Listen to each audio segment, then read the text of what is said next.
few questions from one doctor from Bosnia. So he said in my talk to Ahmadis, I agree about all our teaching, Ahmadi teaching.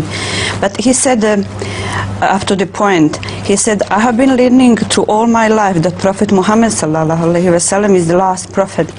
So I cannot suddenly admit someone else to be prophet of God. Could you please help me in this way? That's his question. I have repeatedly answered this question. I'm amazed that you still require help in this.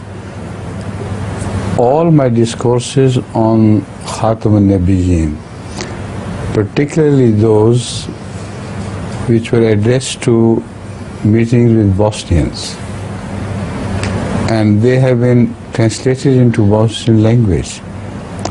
Why don't you send him those cassettes, videos, if he so likes, or cassettes? Everything is covered.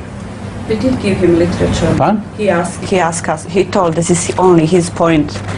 This is what I'm saying. We did give him literature. I agree. This has been the point of many other Bosnians who have been repeatedly coming to my meetings of question and answer in Germany.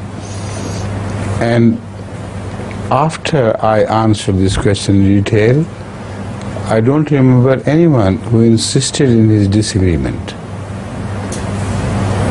You understand? So let him, if he's so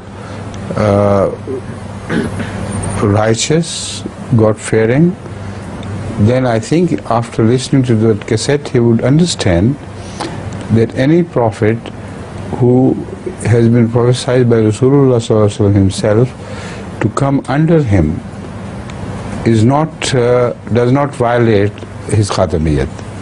That's the central point. So this has been explained in that in those cassettes, please.